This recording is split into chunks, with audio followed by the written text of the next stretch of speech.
You could make an argument, by the way, that nobody should have these things. And I would defend that argument. I would like you're saying that, look, LLMs and AI and machine intelligence can cause a lot of harm, so nobody should have it. And I will respect someone philosophically with that position, just like I will respect someone philosophically with the position that nobody should have guns. Right? But I will not respect philosophically with only the trusted authorities should have access to this. Yeah. Who are the trusted authorities? You know what? I'm not worried about alignment between AI company and their machines. I'm worried about alignment between me and AI company. What do you think Eliezer Yudkowsky would say to you? Because he's really against open source. I know. And I've thought about this. And I think this comes down to a repeated misunderstanding of political power by the rationalists. Interesting.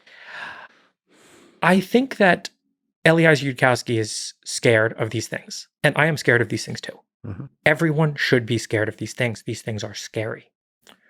But now you ask about the two possible futures. One where a small, trusted, centralized group of people has them, and the other where everyone has them.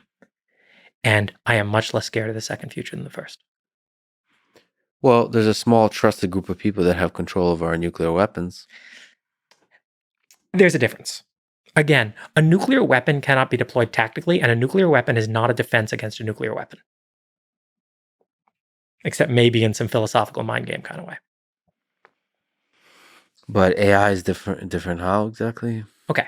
Let's say the intelligence agency deploys 1 million bots on Twitter or 1,000 bots on Twitter to try to convince me of a point. Mm-hmm.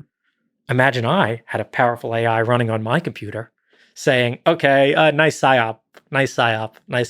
Okay, here's a psyop. I filtered it out for you.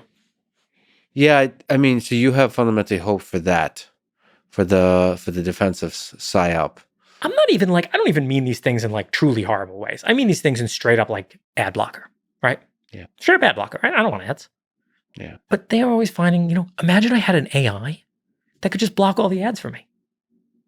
So you believe in the power of the people to always create an ad blocker. Yeah, I mean, I kind of share that belief. I have that's one of the deepest optimisms I have is just there's a lot of good guys. So you shouldn't handpick them. Just throw out powerful technology out there, and the good guys will outnumber and outpower the bad guys. Yeah, I'm not even going to say there's a lot of good guys. I'm saying that good outnumbers bad, right? Good outnumbers bad. In skill and performance.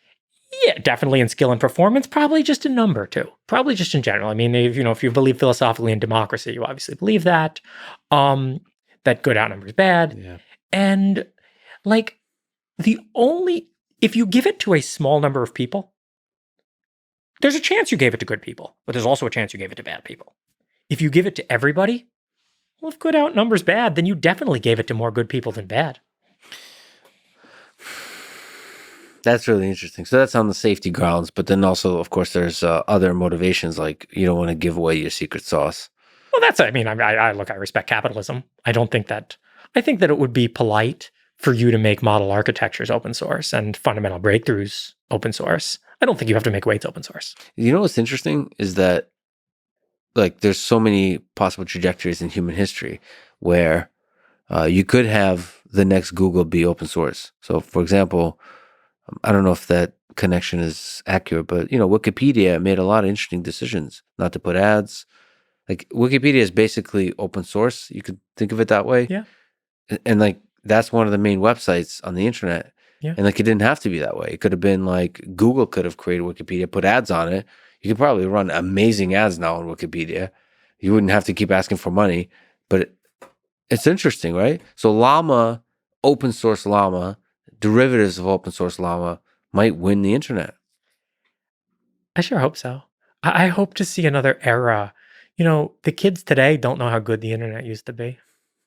And I don't think this is just, come on, everyone's nostalgic for their past, but I actually think the internet, before small groups of weaponized corporate and government interests took it over, was a beautiful place.